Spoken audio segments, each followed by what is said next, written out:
Taste the Daily. Chennai அண்ணா பல்கலைக்கழக மாணவி பாலியல் வன்கொடுமை விவகாரத்தில் திமுகவிற்கு சம்பந்தப்பட்ட நபரை காப்பாற்ற அமைச்சர்கள் முயற்சிப்பதாகவும் பாதிக்கப்பட்ட பெண் கொடுத்த எஃப்ஐஆர் கசிந்தது கண்டிக்கத்தக்கது என்றும் கழக பொதுச் செயலாளர் எடப்பாடி கே பழனிசாமி தெரிவித்துள்ளார். சென்னை எம்ஜிஆர் மாளிகையில் செய்தியாளர்களை சந்தித்த அவர் இதனை தெரிவித்தார். கிட்டத்தட்ட 6 நாட்களாக அண்ணா பல்கலைக்கழகத்தில் படிக்கின்ற மாணவி பாலியல் வன்கொடுமைக்கு ஆளாக்கப்பட்ட செய்தி தமிழகம் முழுவதும் ஏன் இந்திய அளவில் பேசப்படுகிற ஒரு செய்தியாக இருக்கின்றது. மிகுந்த அதிர்ச்சிக்குள்ளாகின்ற செய்தி. இன்றைக்கு மாநிலம் முழுவதும் இந்த செய்தி காட்டுத்தீ போல் பரவி இருக்கின்றன. அது மட்டுமல்ல, உயர்நீதிமன்றமே இந்த வழக்கை விசாரித்து ஒரு தீர்ப்பை வழங்கியிருக்குது. அனைத்து இந்திய அண்ணா திராவிட முன்னேற்ற கழகத்தினுடைய பெண் வழக்கறிஞர் ஆர் வரலட்சுமி என்பவர் உயர்நீதிமன்றத்தில் ஒரு கடிதத்தை வழங்குகின்றார். உயர்நீதிமன்ற நீதிபதி தானாக முன்வந்து இந்த வழக்கை நடத்த வேண்டும் என்று. ஆனால் நீதி அரசர் அவர்கள் இதற்கு தலைமை நீதிபதியிடம் அனுமதி வாங்க வேண்டிய சூழ்நிலை இருக்கிறது என்று தெரிவித்தவுடன் பெண் வழக்கினர் ஆர் சரஸ்வதி அவர்கள் உடனடியாக ரிட் மனு உயர்நீதிமன்றத்தில் தாக்கல் செய்யப்படுகின்றார். அந்த ரிட் மனு வழக்கை எடுத்துக்கொண்டு நீதியரசர் விசாரித்து ஒரு தீர்ப்பை வழங்கியிருக்கின்றார். அந்த தீர்ப்பில் 3 உயர் பெண் போலீஸ் அதிகாரிகள் இந்த வழக்கை விசாரித்து உரிய நடவடிக்கை எடுக்க வேண்டும் என்று தீர்ப்பளித்திருக்கின்றார். அதற்கு முன்பாக பல்வேறு முரண்பட்ட கருத்துக்கள் பத்திரிகையிலே ஊடகத்தில் செய்திகள் வந்தவண்ணம் இருக்கின்றன. பாலியல் வன்கொடுமைக்கு ஆளாகப்பட்ட பெண் கொடுக்கப்பட்ட புகார் இன்றைக்கு ஊடகத்தின் வாயிலாக பத்திரிகையின் வாயிலாக வெளிவந்தது எப்படி? இது ஒரு தவறான முன்னுதாரணமாகிவிட்டது. சட்டத்துக்கு புறம்பாக இது உள்ளது.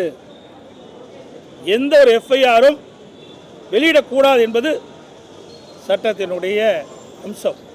இருந்தாலும் இந்த பெண் பாலியல் வன்கொடுமைக்கு ஆளாகப்பட்ட பெண் கொடுக்கப்பட்ட அந்த புகார் எஃப்ஐஆர் வெளியிலே கசிந்து விட்டது. வெளியிலே செய்தி பரவலாக வந்துவிட்டன. அதில் வந்த செய்திகள் எல்லாத்துக்குமே நாடு பூரா வந்துடுது.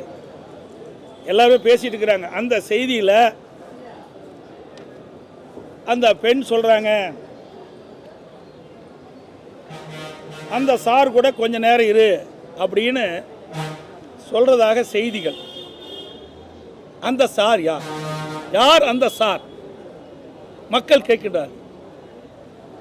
ஏன்னா குற்றவாளி தப்பிக்க கூடாது என்ற அடிப்படையில் தான் அனைத்து இந்திய அண்ணா திராவிட முன்னேற்ற கழகம் இந்த போராட்டத்தை முன்னிருந்து நடத்தி கொண்டிருக்கின்றது.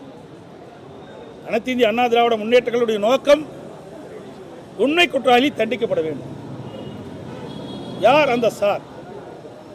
அதற்கு இன்னும் காவல்துறையிடம் பதிவு இல்லை. இதே உயர் காவல்துறை அதிகாரி சொல்கிறார், 100 எங்களுக்கு ஃபோன் வந்தது. அந்த புகாரின் அடிப்படையிலே அண்ணா பல்கலைக்கழகத்துக்கு செல்கிறோம். அந்த பாலியல் ஆளாக்கப்பட்ட பெண்ணும் அங்கே இருக்கிற போஸ்ட் குழுவில் இடம்பெற்றிருக்கிற ஒரு பேராசிரியரும் சேர்ந்து இந்த புகாரை அளிக்கின்றார்கள் அப்படி என்று காவல்துறையுடைய ஆணையாளர் சொல்கிறார். அடுத்த நாள் உயர்கல்வித்துறை அமைச்சர் அவர் சொல்றார், அவர் அப்படி போஸ்ட் குழுவில் இருக்கிற உறுப்பினர் அப்படி புகார் கொடுக்கவில்லை என்று மறுக்கிறார். முன்னைக்கு காவல்துறை ஆணையாளர் அப்படி சொல்றார்.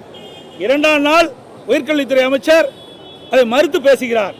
இப்படிப்பட்ட சந்தேகங்கள்லாம் நிலவுகின்ற காரணத்தினால்தான் இதன் மூலமாக உண்மை குற்றவாளி தப்பித்து விடக்கூடாது என்பதற்காக தான் அனைத்து இந்திய அண்ணா திராவிட முன்னேற்ற கழகம் அந்த மாணவிக்கு நீதி கிடைக்க வேண்டும் என்ற அடிப்படையில் தான் நாங்கள் போராட்டம் நடத்துகிறோம். அதோட எங்களுடைய ஐடி விங்கை சேர்ந்த நிர்வாகிகள்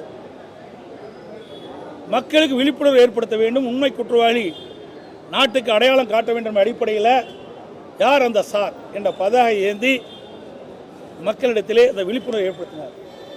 அவர்கள் மீது பல்வேறு செக்ஷனில் வழக்கு போட்டிருக்கிறாங்க. இது கண்டிக்கத்தக்கது. இதில் என்ன தவறு இருக்கின்றது?